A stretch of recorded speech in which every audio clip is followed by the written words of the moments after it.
Hello बच्चों, आप सब कैसे हैं? अच्छे हैं बच्चों। आज हम लोग नया लेसन शुरू कर रहे हैं।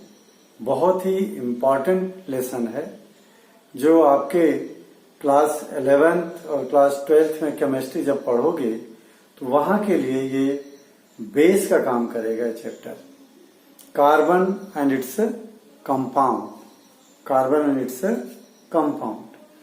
बच्चों, हम लोग इस चैप्टर के बारे में क्यों पढ़ना चाहते हैं, कार्बन के बारे में हमारे सिलेबस में क्यों रखा गया है? यानी कार्बन बहुत ही इम्पोर्टेंट एलिमेंट है, बहुत ही बेसिक एलिमेंट है। आप ताजुब करोगे कि आप जितने तरह के प्लास्टिक यूज करते हो, रबड़ यूज करते हो, कपड़े यूज करते हो, पेंट यूज करते हो, इन सब में प्लास्टिक है। जितने तरह का भोजन खाते हो, सब में कार्बन है। जितने तरह का भोजन करते हो, कार्बोहाइड्रेट्स, फैट, प्रोटीन, विटामिन, इन सब में कार्बन है। इवन लिविंग बॉडी जितनी भी हैं, प्लांट हो चाहे एनिमल्स हो, सभी की पूरी बॉडी की डिजाइन कार्बन पे ही की गई है। सभी बेसिक जितने एलिमेंट्स हैं बॉडी के अंदर, कंपाउंड्स हैं, सबका बेस कौन है? कार्बन है। इसलिए कार्बन के बारे में हम लोगों को पढ़ना जरूरी है। जितने फ्यूल हैं, सारे फ्यूल में कार्बन है। मीथेन है, इथेन है, एलपीजी है, सीएनजी है, सब में कार्बन है। हालांकि अर्थ क्रस्ट में इसका परसेंटेज कार्बन का बहुत कम है, एटमॉस्फेयर में इसका परसेंटेज बहुत कम है। अर्थ क्रस्ट में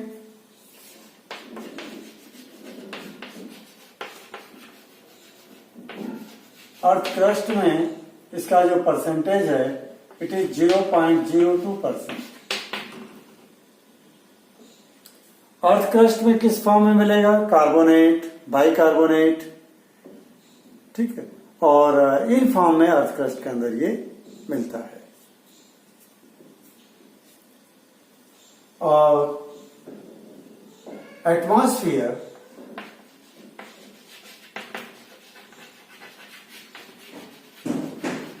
इस percentage is 0.03% in the form of carbon dioxide gas.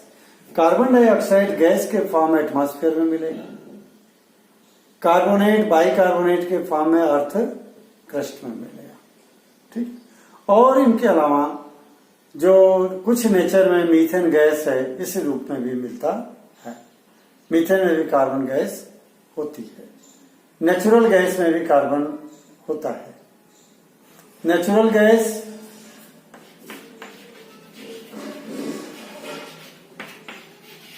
Gas में 90% मीथेन होती है। देखिए कार्बन उसमें।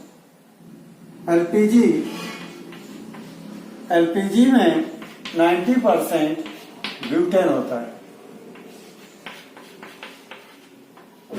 यहां भी कार्बन। इसलिए जितने फ्यूल हम लोग यूज करते हैं, लकड़ी में पूरा कार्बन है, कंडे यूज कर रहे हैं, कार्बन है। इसलिए कार्बन का इंपॉर्टेंस बहुत ज्यादा है। अब बात करते हैं कि जो कार्बन है,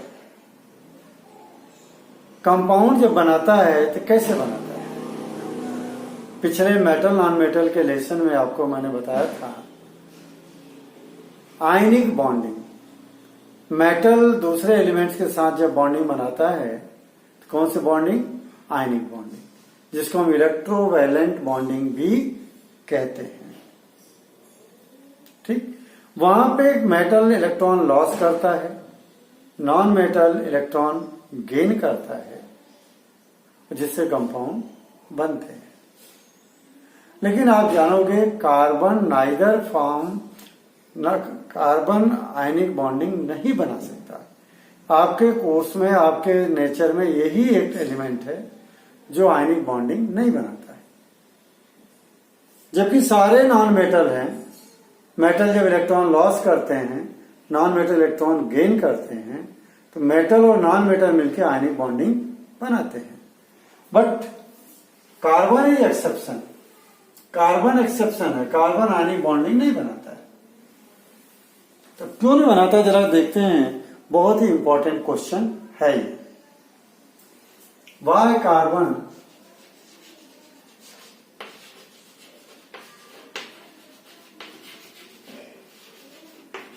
does not form ionic bonding। Ionic bonding carbon क्यों नहीं बनता? बच्चों इसके पीछे रीजन ये है कि आयनिक बॉन्डिंग के लिए केटायन चाहिए या और एनायन चाहिए। Carbon neither form cation nor form anion, न तो केटायन बनाता है न तो एनायन बनाता है, ठीक।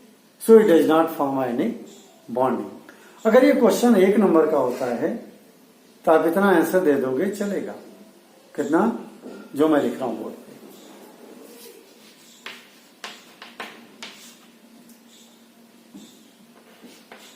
For ionic bonding cation, cation का मतलब ये देखिए, और एनायन यानी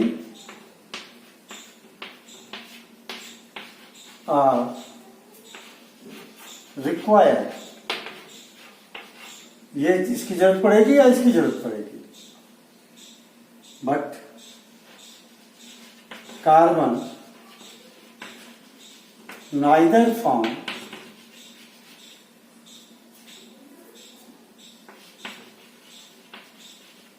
cation nor anion. So it does not form ionic bonding। Ionic bonding ये इसलिए नहीं बनाता है, समझा जी बात? फॉर आयनिक बॉन्डिंग केटायन यानी कार्बन पे 4 प्लस चार्ज, क्योंकि इसकी वैलेंसी 4 है, और एनायन कार्बन पे 4 माइनस एन, दोनों में से किसी एक की जरूरत पड़ेगी। Are required but carbon neither form cation nor anion, so it does not form ionic bonding. इसलिए आयनिक बॉन्डिंग ये बनाता नहीं है। अगर 1 नंबर का आया एग्जाम में, आप इतना आंसर दे दोगे तो चलेगा। लेकिन अगर ये 2 नंबर का आ गया, 3 नंबर में आ गया, तो आपको रीजन भी देना पड़ेगा कि ये केटायन क्यों नहीं बना रहा है, एनायन क्यों नहीं बना रहा है। केटायन क्यों नहीं बना रहा है ये बात देखो आप। नंबर 2, केटायन के लिए कार्बन का जो आपने इलेक्ट्रॉनिक कॉन्फ़िगरेशन देखा है, इसके जो है फर्स्ट ऑर्बिट में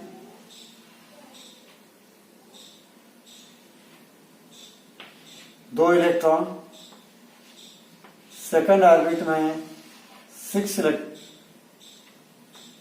इलेक्ट्रॉन,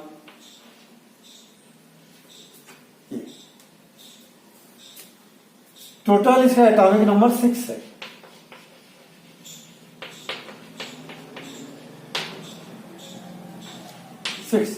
पहले ऑर्बिट में 2 इलेक्ट्रॉन है, 6 प्रोटॉन है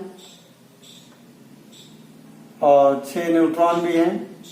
6 इलेक्ट्रॉन है, 2 पहली ऑर्बिट में, 4 आउटर मोस्ट ऑर्बिट में। अब बॉन्डिंग क्यों होती है?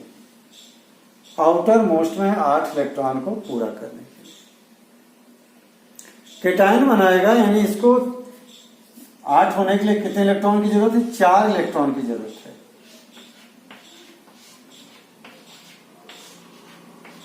अब सपोज करो इसमें 4 इलेक्ट्रॉन आ भी गए,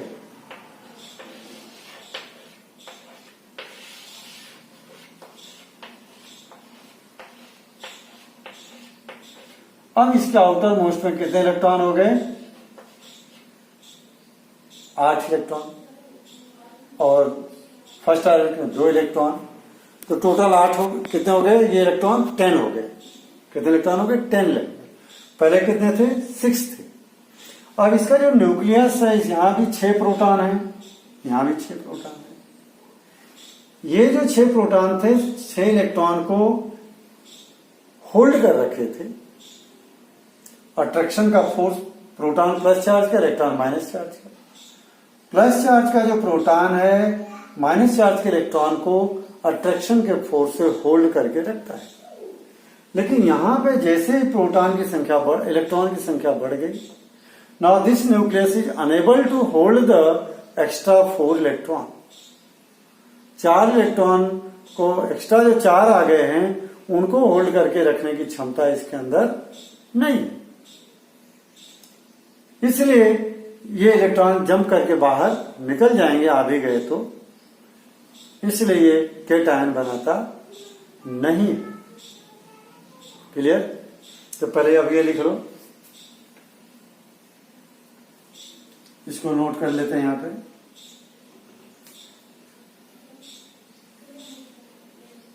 to form cation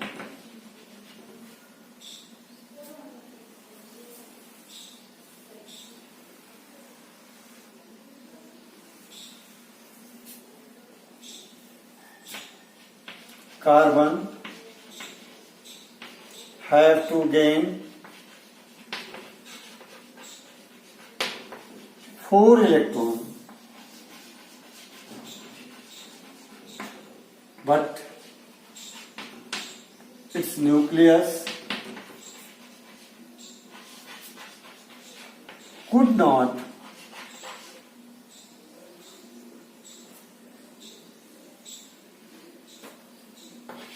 cannot hold extra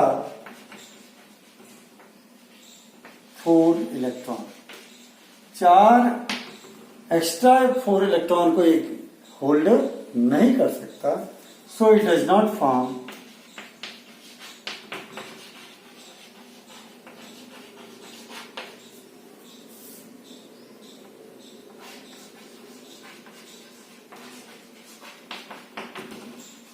cation. इसलिए केटायन को नहीं बनाता है। ओके बच्चों, और एनायन क्यों नहीं बनाता ये भी देख लेते हैं।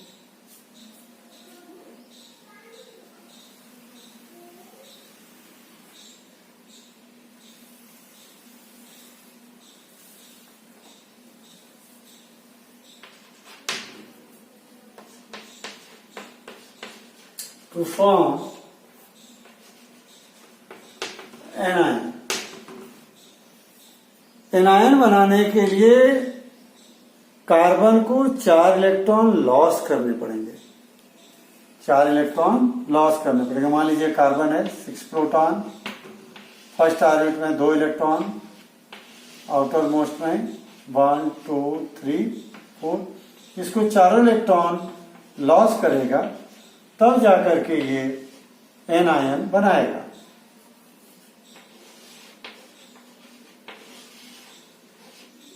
ये एनायन, लेकिन इसको चारों इलेक्ट्रॉन लॉस करने के लिए इसका न्यूक्लियस चारों इलेक्ट्रॉन को होल्ड करके रखा हुआ है।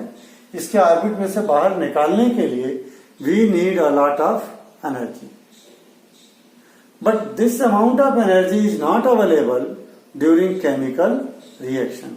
जो भी हम केमिकल रिएक्शन कराएंगे उस दौरान इतनी एनर्जी नहीं हो पाती है, चाहे हीट कर लो, बहुत करोगे केमिकल रिएक्शन के दौरान, हीट करोगे टेस्ट ट्यूब को, हीट करने से इतनी एनर्जी नहीं मिलती है कि आउटर मोस्ट के इलेक्ट्रॉन लॉस हो जाए, इसलिए एनायन भी नहीं बनाता। लिख लेते हैं इसको। To form anion carbon have to loss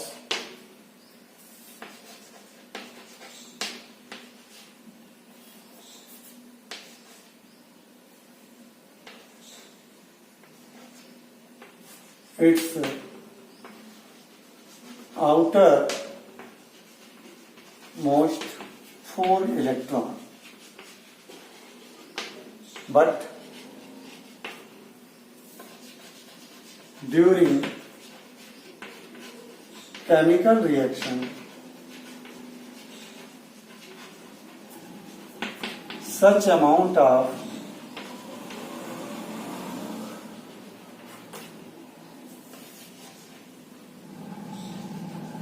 energy, पहले ये लिखो, to lose these electron large amount of energy is required.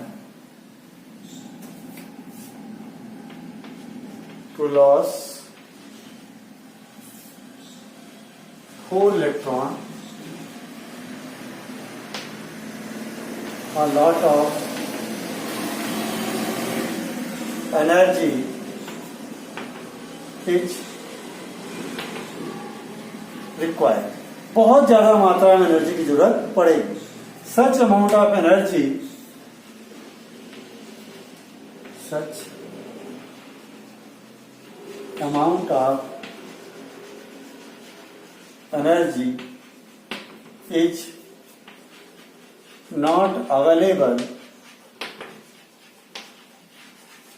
during chemical reaction.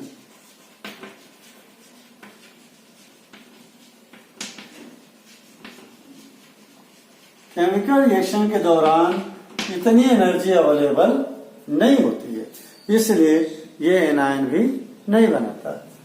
To form anion, carbon had to loss its outermost 4 electron. To loss 4 electron, a lot of energy is required. Such amount of energy is not available during chemical reaction, so it does not form anion. So it does not form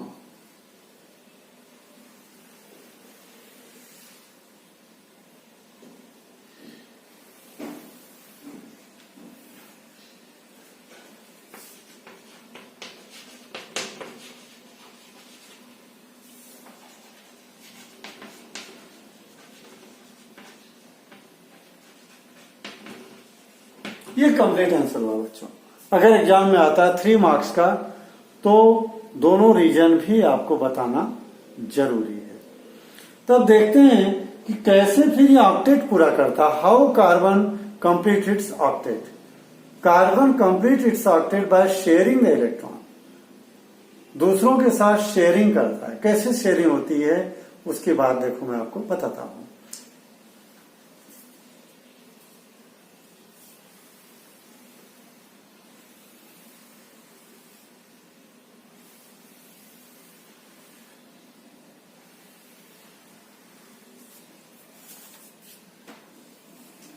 जब element sharing करके electron sharing करके अपने octet को पूरा करते हैं, इस bonding को हम कहेंगे कोवैलेंट बॉन्डिंग. को मतलब कोऑपरेशन, दोनों के कोऑपरेशन से. जैसे एग्जांपल के लिए मैं बताऊं, मान लीजिए हाइड्रोजन के आउटर मोस्ट में 1 इलेक्ट्रॉन. एक ही ऑर्बिट है इसकी. आउटर मोस्ट में कितने इलेक्ट्रॉन? 1 इलेक्ट्रॉन. ये 1 इलेक्ट्रॉन. इसके भी आउटर मोस्ट में 1 इलेक्ट्रॉन. बच्चों याद रखें, जिनके आउटर मोस्ट में 1 इलेक्ट्रॉन है वो चाहते हैं, देखो आउटर मोस्ट से मतलब पहली एक ही ऑर्बिट है और एक ही इलेक्ट्रॉन है. तो फर्स्ट ऑर्बिट की जो कैपेसिटी 9th में सीख कराए हो आप, 9th में पढ़ाया गया था कि फर्स्ट ऑर्बिट की कैपेसिटी कितने इलेक्ट्रॉन की है? 2 इलेक्ट्रॉन की. बोहर्स की थ्योरी पढ़ी थी आपने. फर्स्ट ऑर्बिट की कितनी कैपेसिटी है? 2 इलेक्ट्रॉन की. इसलिए पहले के जिस एलिमेंट में एक ही ऑर्बिट है,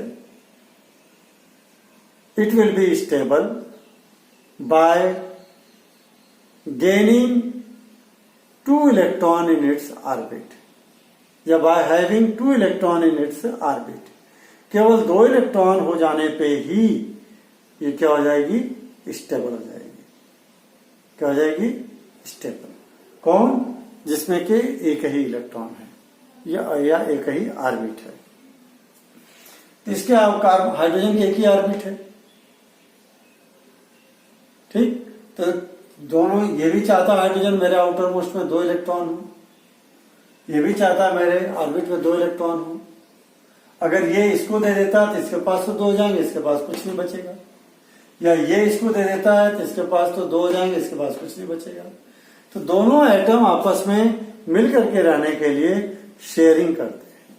दोनों बोलते हैं हम दोनों अपना अपना इलेक्ट्रॉन बीच में रखेंगे, यहां रखेंगे, और we both feel that this pair of electron is mine. हम दोनों ऐसा महसूस करेंगे कि ये इलेक्ट्रॉन का पेयर किसका है, मेरा है। ये भी महसूस कर रहा है कि इलेक्ट्रॉन का पेयर मेरा है, ये भी महसूस कर रहा है इलेक्ट्रॉन का पेयर मेरा है। अब दोनों का काम चल गया। तो दोनों ने क्या किया, एक दूसरे को कोऑपरेट किया, कोऑपरेशन किया। जैसे अगर किताब, 2 दोस्त हैं, एक के पास हिंदी की बुक है, एक के पास सोशल की बुक है, और जिसके पास सोशल और हिंदी नहीं है, जिसके पास हिंदी है उसके पास सोशल नहीं है, तो दोनों आपस में एग्रीमेंट करते हैं, कोऑपरेशन करते हैं कि हम एक एक हफ्ते बाद अपनी अपनी बुक्स बदल लेंगे और दोनों यूज करेंगे, दोनों पढ़ेंगे। तो ये हो गया कोऑपरेशन। सेम ऐसे ही यहाँ पे दोनों एलिमेंट, दोनों एटम आपस में कोऑपरेशन करते हैं कि हम दोनों बीच में सेंटर में रखेंगे, दोनों फील करेंगे कि ये इलेक्ट्रॉन का पेयर मेरा है। और रियल में इलेक्ट्रॉन ऐसे जोड़े में एक बार इधर आएगा, ऐसे होकर के ऐसे जाएगा, ऐसे राउंड लेता है इस एटम के चारों तरफ, लेकिन दोनों के चारों तरफ घूमेगा। ठीक, नाउ वी राइट H2, क्या लिखते हैं, H2। और लेकिन ध्यान दो, ये जो इलेक्ट्रॉन का शेयर्ड पेयर है, हम यहाँ पे एक डैश साइन से दिखाएंगे। This dash sign is known as bond. क्या कहलाएगा ये, बॉन्ड। ठीक, जो बॉन्ड है this is the covalent bond, covalent bond.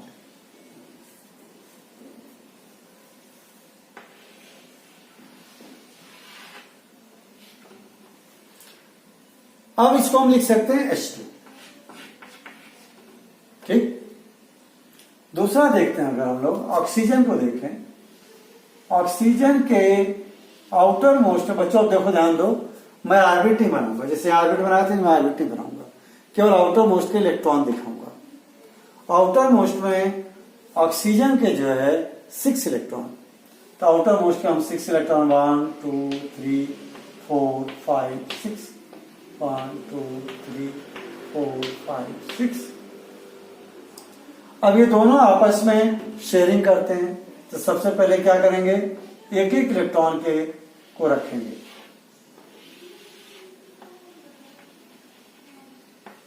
यहां बच गया 1 1 2 3 5। देखिए, अब अगर इसको इसका माने तो 2 2 4 2 6 7 में काम नहीं हुआ, न तो 8 इसके हुए, न तो 8 इसके हुए। इसके गिन लो, 2 2 4 5 6 7।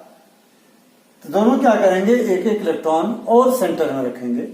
यहां से हटा दो, यहां से हटा दो। अब देखो इसके पास कितने हो गए टोटल, 2 2 4 2 6 2 8।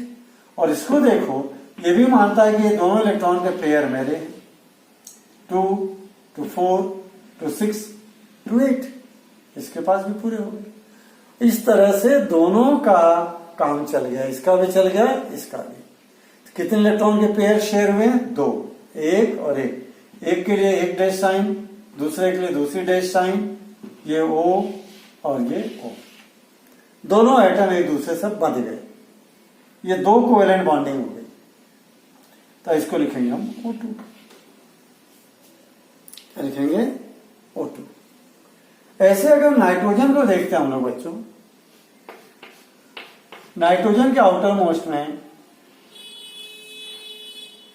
7 इलेक्ट्रॉन, 5, 1 2 3 4 5, 1 2 3 4 5। ठीक, तब दोनों एटम एक एक बीच में करें 8 होने के लिए।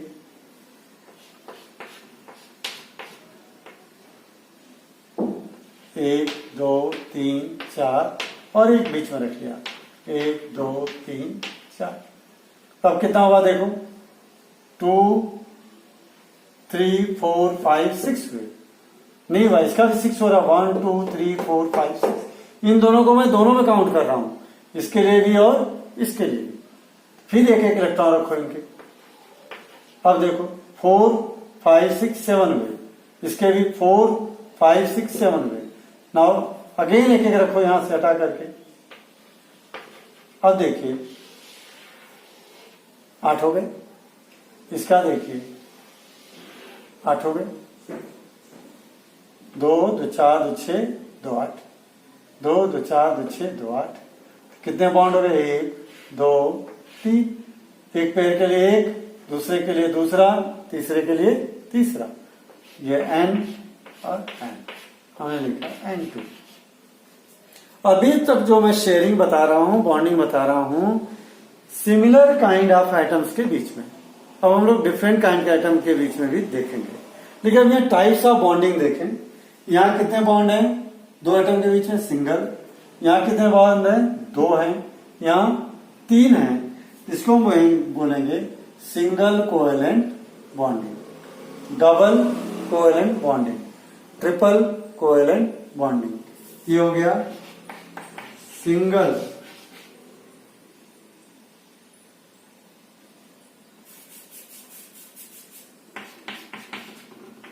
कोवेलेंट बॉन्ड, और यह है डबल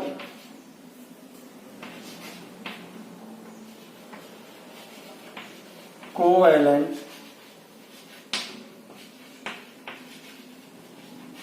बॉन्डिंग, और ये है ट्रिपल कोवेलेंट बॉन्डिंग।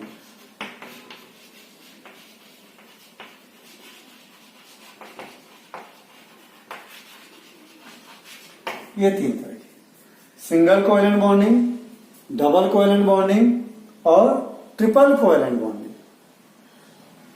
अगर एक इलेक्ट्रॉन का पेयर शेयर हुआ है सिंगल कोवेलेंट बॉन्डिंग, 2 इलेक्ट्रॉन के पेयर शेयर हुए हैं तो डबल कोवेलेंट बॉन्डिंग, 3 इलेक्ट्रॉन के पेयर शेयर हुए हैं तो ट्रिपल कोवेलेंट।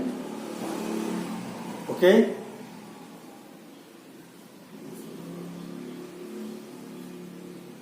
बच्चों थोड़ा सा मैं डिफाइन लिख दूं कोवेलेंट बॉन्डिंग की, कोवेलेंट बॉन्ड की, और फिर आपको मैं सिखाता हूं कि 2 डिफरेंट एटम्स के बीच में बॉन्डिंग कैसे बनती है।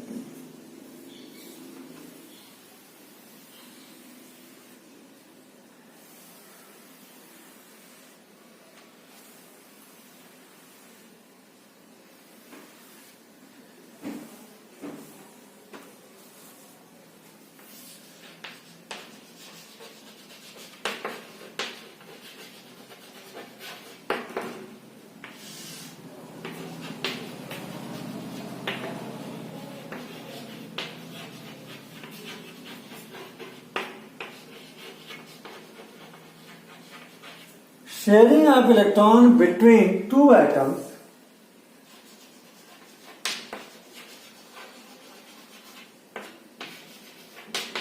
to complete their octet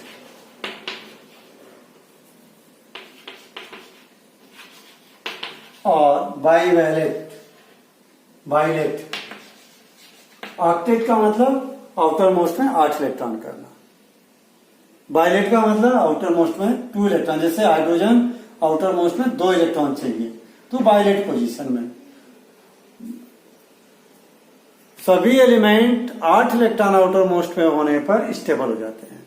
सब क्या चाहते हैं कि हमारा आउटर मोस्ट में 8 इलेक्ट्रॉन हो जाए, तो जब 8 इलेक्ट्रॉन हो जाएंगे तो ऑक्टेट पोजीशन, और जो 2 इलेक्ट्रॉन होने से स्टेबल हो गए उस स्टेट को बोलेंगे बाइलेट पोजीशन। ठीक, तो sharing of electron between 2 atoms to complete their octet और बाइलेट is called covalent bonding.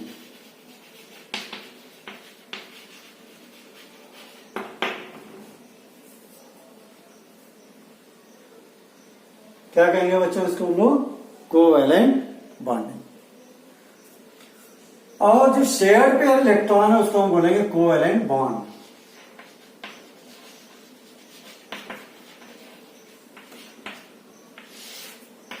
shared pair of electron is called covalent bond. और कोवेलेंट कंपाउंड क्या होंगे?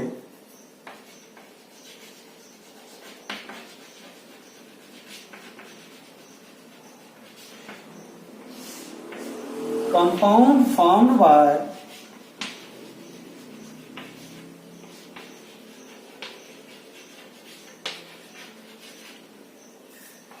covalent bonding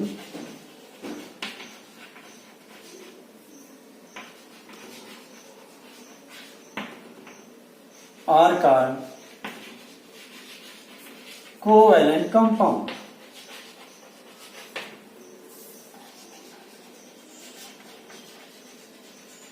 इनको हम क्या कहेंगे? Covalent compound. मैं दिखाता हूं आपको कोवेलेंट कंपाउंड बना करके।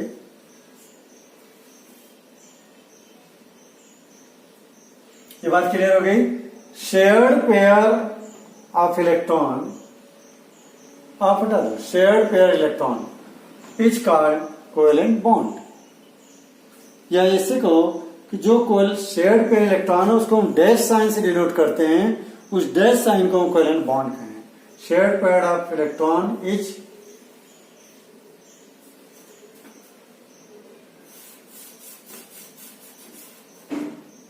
denoted by a dash sign. This dash sign is called covalent bond.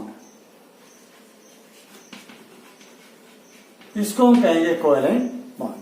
जो डैश साइन खींच रहा हूं उसको अभी देखते हैं। जैसे मान लो यहां दिखाता हूं मैं आपको, कार्बन, कार्बन के आउटर मोस्ट में 4 इलेक्ट्रॉन, हाइड्रोजन के आउटर मोस्ट में 1 इलेक्ट्रॉन,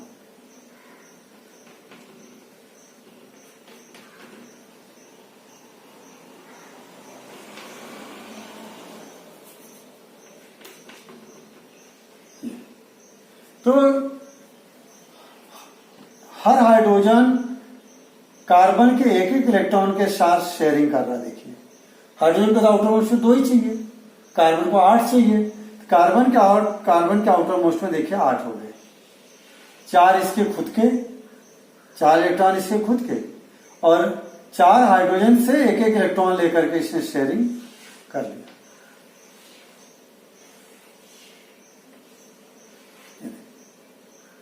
इसका भी कम, हाइड्रोजन को 2 चाहिए, 2 हो गया, इसको भी 2 हो गया, इसको भी 2 हो गया, इसको भी 2 हो गया। कार्बन को 8 चाहिए थे, 8 इसको भी, 2 2 4 2 6 2 8। अब इसको हम लिखेंगे C dash dash dash, 4 dash लगा क्योंकि 4 पेयर इलेक्ट्रॉन के 1 2 3 4, एक यहां हाइड्रोजन, यहां हाइड्रोजन, यहां, ये हो गया। हम लिखते हैं CH4, ये हो गया मीथेन। मीथेन हो गया कोवेलेंट कंपाउंड। मीथेन क्या हो गया? Covalent compound. देखें इनकी शेयरिंग और ये कंपाउंड। तो कोवेलेंट जो कंपाउंड होते हैं बच्चों, ये आयंस के नहीं बने हैं, इसलिए ये करंट को कंडक्ट नहीं करते हैं। आयनिक कंपाउंड में मैंने बताया था मेटल नॉन मेटल में, they are good conductor of electricity, they are soluble in water, they have high melting and boiling point। ठीक, इसका उल्टा यहां हो जाएगा। तो अपन लिख लेते हैं इसकी प्रॉपर्टीज ऑफ कोवेलेंट कंपाउंड।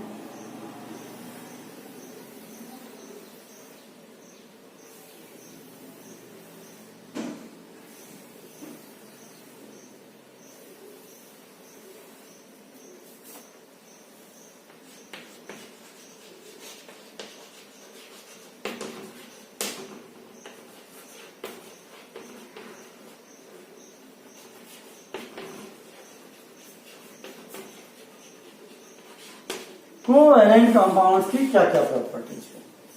तो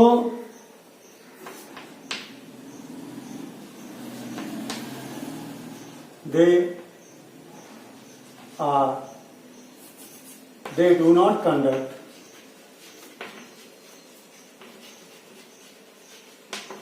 करंट, करंट को कंडक्ट नहीं करेंगे because they do not have ion.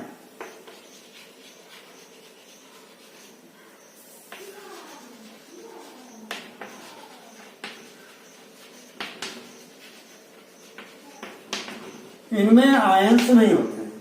Number 2,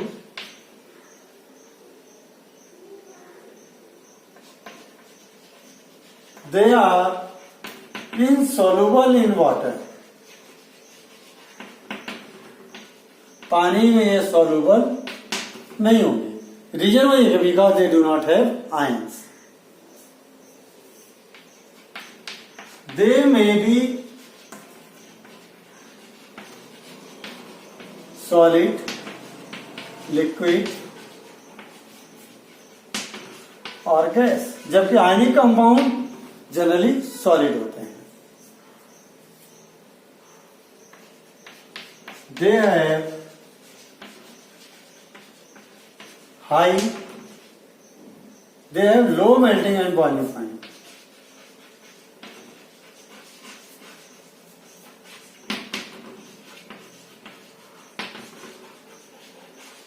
इनका मेल्टिंग और बॉइलिंग पॉइंट बहुत कम होता है, जबकि आयनिक कंपाउंड का मेल्टिंग बॉइलिंग पॉइंट हाई होता है। ये 4 प्रॉपर्टीज बच्चों, इसको याद रखना, आगे काम आएगी ये जब आप पीरियोडिक क्लासिफिकेशन ऑफ एलिमेंट्स पढ़ेंगे। अब मैं एक सल्फर का आयनिक कोवैलेंट बॉन्डिंग बना के दिखा दूं, सल्फर मॉलिक्यूल का।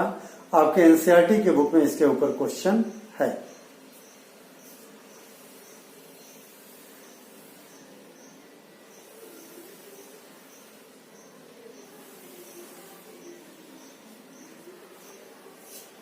सल्फर का मॉलिक्यूलर फार्मूला है एसिड। तो 8 एटम बना लीजिए। 1 2 3 4 5 6 7 हुए। एक और चाहिए अपन को।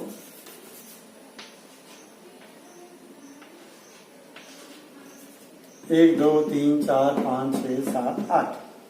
अब सल्फर के आउटर मोस्ट में 6 इलेक्ट्रॉन है। कितने? 6। उसका इलेक्ट्रॉनिक एटॉमिक नंबर है 16। एटॉमिक नंबर कितना है? 16। तो पहले ऑर्बिट में 2, दूसरे में 8, आउटर मोस्ट में 6। तो आउटर मोस्ट में 6, 1 2 3 4 5 6। इसके पास भी 1 2 3 4 5 6। इसके पास भी 1 2 3 4 5 6। इसके पास भी 1 2 3 4 6। 1 2 3 4 5 6। 1 2 3 4 5 6।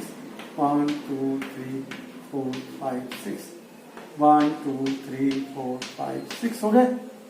अब सभी शेयरिंग कैसे करेंगे देखो। 8 हक चाहिए इसको। ये इसके साथ जब शेयरिंग करेगा बच्चों, तो मान लो 1 इलेक्ट्रॉन रख लिया इसमें इन्होंने पेयर। तो और इसके साथ भी 1 शेयरिंग कर लिया। इसके कितने हो गए गिनो? 2 2 4 2 6 2 8। तो सिंगल सिंगल बॉन्डिंग आ जाएगी। ये यहां भी शेयरिंग कर लिया। देखिए यहां करेगा कैसे? 1 इलेक्ट्रॉन यहां बीच में रखेंगे दोनों, इसका होगा। फिर ये भी यहां रखेगा इसके साथ बीच में 1।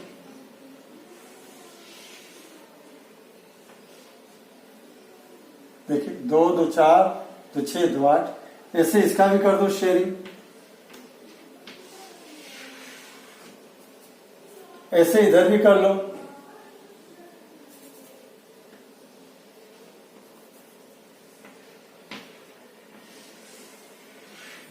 ऐसे यहां भी कर लो शेयरिंग। 2 2 4 2 6 2 8। ऐसे यहां भी कर लो।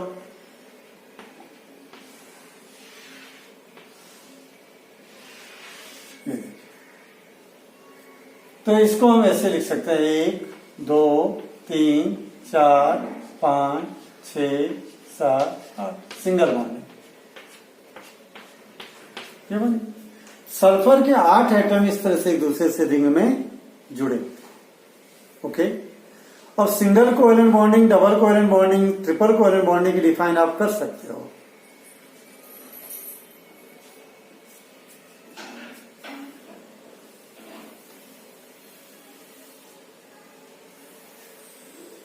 मैं लिख देता हूं अभी।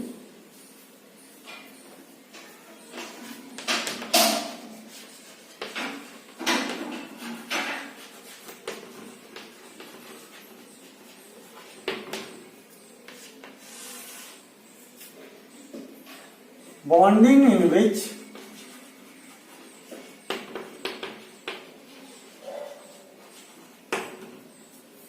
a single pair of electron is shared।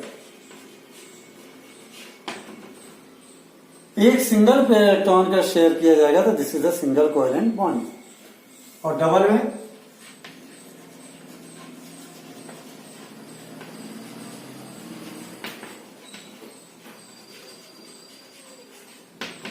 bonding in which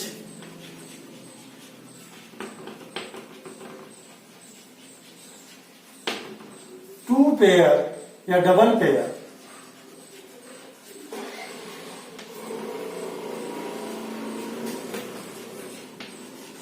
electron is shared is called double covalent bonding. जिनमें 2 पेयर इलेक्ट्रॉन का शेयर होगा डबल कोवेलेंट, जिनमें सिंगल पेयर होगा सिंगल कोवेलेंट, जिनमें 3 पेयर होगा वो ट्रिपल कोवेलेंट होगा।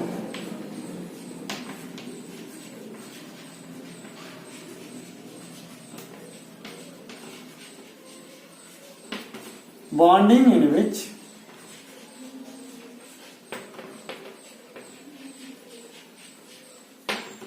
Three pair of electron